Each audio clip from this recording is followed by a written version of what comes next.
The concept of progressive realization applies more commonly to economic and social rights. It acknowledges that states may have limitations in terms of availability of resources and thus may not be able to achieve realization of economic and social rights immediately or within a short period of time. Thus, Article 2.1 of the International Covenant on Economic, Social and Cultural Rights provides that the state should take measures to the maximum of available resources with a view to achieving progressively the full realization of the rights recognized in the present covenant by all appropriate means, including particularly the adoption of legislative measures. Let's examine the clauses in this provision. With a view to achieving progressively the full realization of the rights. This clause implies that states should move as promptly as possible towards the full realization of the rights. Thus, states are expected to develop targeted and consistent policies that demonstrate their commitment to achieve full realization of the rights.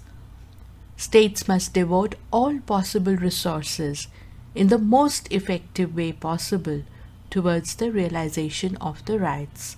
Also, states should not take regressive measures that lower the level of enjoyment of a right.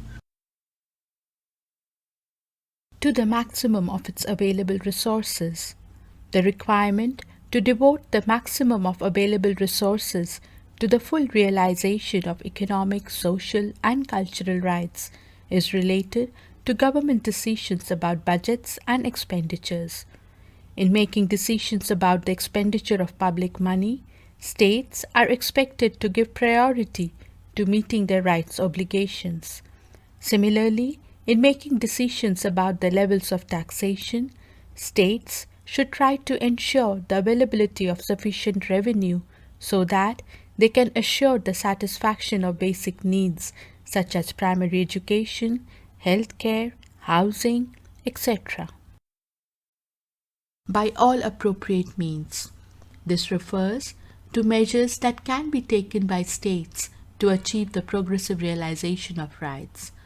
Some examples are formulating strategies and plans and incorporating indicators and time-bound targets that are realistic, achievable, and designed to assess progress in the realization of rights.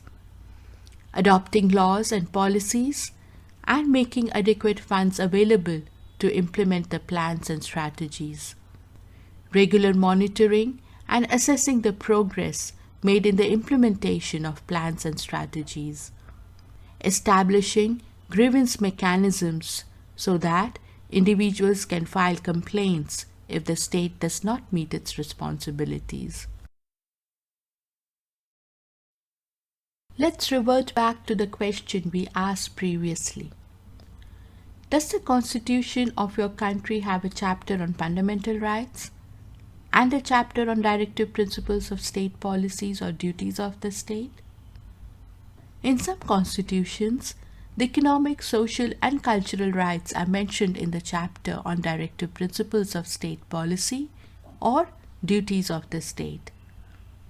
The duties placed on the state with respect to these rights correspond to the obligation of the state as mentioned in Article 2.1 of the ICESCR.